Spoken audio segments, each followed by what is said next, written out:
En tout cas, si vraiment ça pose problème, là encore, c'est important de communiquer de manière la plus détendue possible, ce qui n'est pas forcément évident, évidemment. Mais il me semble que Lisa, vous n'avez pas de problème avec le passé, hein, vous assumez bien. Bonjour Lisa. Oui, bonjour Brigitte, bonjour Pascal. Non, mais je rebondis complètement sur ce que vous me dites parce que c'est vraiment très révélateur. J'ai eu 2 relations, donc une qui dure toujours et avec un homme avec lequel je suis complètement épanouie, qui s'entend très bien avec ses ex. Dès le départ, il m'a dit écoute, moi j'ai aucun problème avec elle. Ce qui est passé, c'est fini. J'ai beaucoup de tendresse. Il y en a certaines avec qui j'ai eu des épouses. Il a été marié 3 fois, donc ça m'a pas dérangé. Moi, j'ai été mariée une fois. Je m'entends très très bien avec mon ex, à tel point que même sa copine est venue me faire tout un décor dans ma chambre parce qu'elle dessine très très bien, etc. Donc c'est pour vous dire qu'on a d'excellentes relations. À partir du moment où ça a été posé dès le départ, j'ai plus de soucis par rapport à ça. Je sais que comme moi je travaille et que lui est à la retraite, elle m'a très souvent, il va faire un tour, il va boire un café avec l'une d'entre elles. Ça ne me pose absolument pas de problème. Je l'ai rencontrée, je la trouve très sympa. C'est la mère de ses enfants. Quand on fait des repas, elle vient aussi. Tout se passe très très bien parce que tout est clair dès le départ. Par contre, j'ai eu il y a 3 ans donc une relation avec un monsieur. C'est vrai que ça faisait que 6 mois qu'ils étaient séparés. Je pense que c'était beaucoup trop tôt. Mais il passait son temps à peu près, je sais pas moi, 15 fois par jour. Il évoquait sa femme d'une manière ou d'une autre, son ex. Mais c'était jamais son ex. Oui, déjà, il disait ma femme. Donc, et moi, je n'avais voilà, non seulement oui, il disait pas mon ex, il disait ma femme. Oui, après, mon ex. Oui, non, mon ex. Oui. Je disais oui, mais ton ex. J'insistais vraiment là-dessus, mais c'était épouvantable. À la limite, il était complètement omnibulé par ça, à la faire suivre, à vouloir savoir, etc., etc. Je disais mais attends, on entame une nouvelle relation. Il faut que ça soit sur des bases saines. Il faut qu'on reparte à zéro. Donc j'avais mis une petite phrase dans mon salon que j'avais écrit en gros. C'était le passé est souvenir, le futur est à venir et le présent est à saisir. Mais bon, il n'a pas saisi et puis du coup on s'est séparés parce que ça devenait absolument insupportable. Alors que, donc pour pas refaire cette erreur, le suivant, on a bien posé les bases dès le départ. J'ai beaucoup de respect, beaucoup de tendresse pour mes ex. Je lui ai dit, moi c'est exactement pareil pour le père de mes enfants. Et mais du coup tout va très bien et dans le meilleur des mondes possible. Et on s'entend très très très bien. En tout cas, ça montre que vous êtes quand même d'une certaine maturité, Lisa, hein, puisque vous avez su faire la part des choses.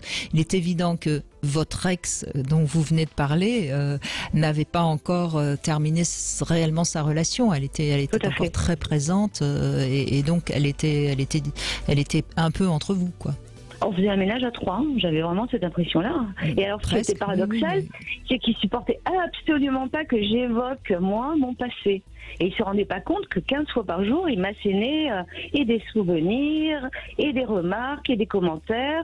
Quand il rencontrait son ex-famille, enfin sa famille, il parlait toujours de son ex, à tel point que les autres me disaient, mais ça te gêne pas? Bah si, un peu. Mais quand je leur faisais la remarque, non, c'était pas vrai, il voulait absolument pas l'entendre. Effectivement, il n'était pas du tout prêt pour une nouvelle relation, ça c'est évident. Et vous avez totalement raison, parce que les hommes sont beaucoup plus impactés sur un plan émotionnel, sur un plan affectif, qu'on ne l'imagine.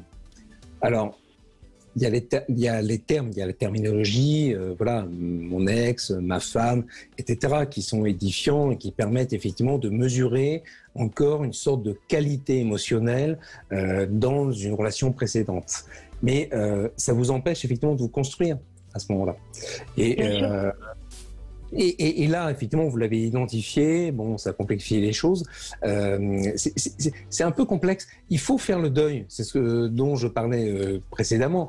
Faire le deuil, c'est pas évident, ça dépend de ce qu'on a vécu, le nombre d'années, la qualité relationnelle, les conditions de séparation, etc. Mais à un moment donné, quoi qu'il en soit, il faut se dire, j'ai vécu cela, je passe à autre chose, je construis autre chose, une autre vie.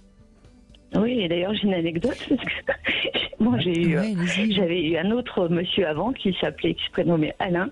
Et le problème c'est que quand ma sœur venait donc chez ce monsieur qui lui se prénommait Patrick, chaque fois qu'elle l'appelait, elle lui parlait, elle l'appelait Alain. Donc la première fois je lui ai poussé un peu le coude. Je dis non, c'est Patrick. Et plus je lui disais, et plus ma sœur l'appelait Alain. c'était devenu presque quelque chose d'amusant entre nous, mais c'était très gênant parce que bon, voilà, lui était déjà hyper sensible sur ce point-là. Et je vous dis de façon tout à fait illogique, puisque moi j'avais pas du tout le droit d'en parler et lui il m'en parlait tout le temps. Donc c'est ce qui a fait que de toute façon je me suis bien rendu compte que la relation était totalement impossible. Donc imaginez si vous aviez rencontré quelqu'un. Oui. Oui. Imaginez si vous aviez rencontré quelqu'un qui portait le même prénom que votre ex. Moi, j'ai eu des passions qui étaient là, mais... Oui. Non, mais c'est génial parce que celui avec qui je vis actuellement s'appelle aussi Patrick. Donc j'ai dit à ma soeur, tu vois, ce coup-ci, il n'y aura pas de problème, il n'y aura pas d'ambiguïté, il n'y aura pas de souci. Ils s'appellent tous les deux de la même façon. Voilà. Non mais ça c'est pour le fan, mais c'est vrai que c'est un problème très très complexe parce que même avec mon ex, puisque ça fait quand même un paquet d'années qu'on est séparés, au départ les femmes qui ont traversé sa vie, ça a été épouvantable. Elles supportaient pas qu'on s'entende bien, elles supportaient pas qu'on ait encore quelques relations du fait de nos enfants communs. Malheureusement de temps en temps, dans la conversation, vous savez, quand on est pris dans une conversation, on sort le prénom et met le mauvais prénom, donc ça faisait un tollé, un drame, etc. Et je pense qu'effectivement, avec le temps, tout a fini par s'apaiser. Moi, je suis bien dans ma relation actuelle, lui est bien dans la sienne. Et du coup, les relations entre nous sont beaucoup, beaucoup plus faciles. Et on ne s'est jamais aussi bien entendu. Oui, mais de toute façon, ça dépend quand même aussi de sa maturité. Et vous semblez, Lisa, être assez lucide, hein, puisque vous avez bien repéré celui qui continuait à parler de son ex comme sa femme. Ça cachait bien qu'il n'avait pas tout à fait encore fait le deuil, pour reprendre l'expression de Pascal Neveu. Mais je crois que de toute façon, quelqu'un qui est fâché avec tous ses ex, c'est un petit peu inquiétant quand même. C'est vrai, c'est vrai. Parce que comme disait très bien Pascal, de toute façon, on a une vie ensemble, on s'est aimé. D'ailleurs, quand on a divorcé, l'avocate nous a dit, j'ai jamais vu quelqu'un divorcer de façon aussi propre et aussi sympathique. Et j'ai écouté, on n'aime plus vivre ensemble, et c'est pas pour ça qu'on n'a pas de la tendresse pour nos enfants en commun et pour le parcours qu'on a réalisé. Donc, pourquoi se détester parce qu'on se quitte? Bon, ben voilà, c'est tout, c'est le parcours de vie. On n'a pas évolué de la même façon, ni à la même vitesse. Et au bout d'un moment, on se sépare. Mais pourquoi de la haine? Pourquoi de la rancœur, etc.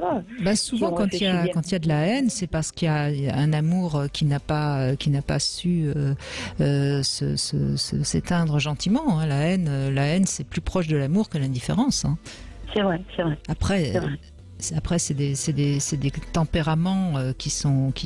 On a envie de se venger parce qu'on tient encore à l'autre, parce qu'on n'a pas réglé son problème avec l'autre. Normalement, quand on se sépare, à un moment donné, on doit faire la paix. Pas forcément tout de suite. Hein. Il y a parfois une période de latence nécessaire. Hein.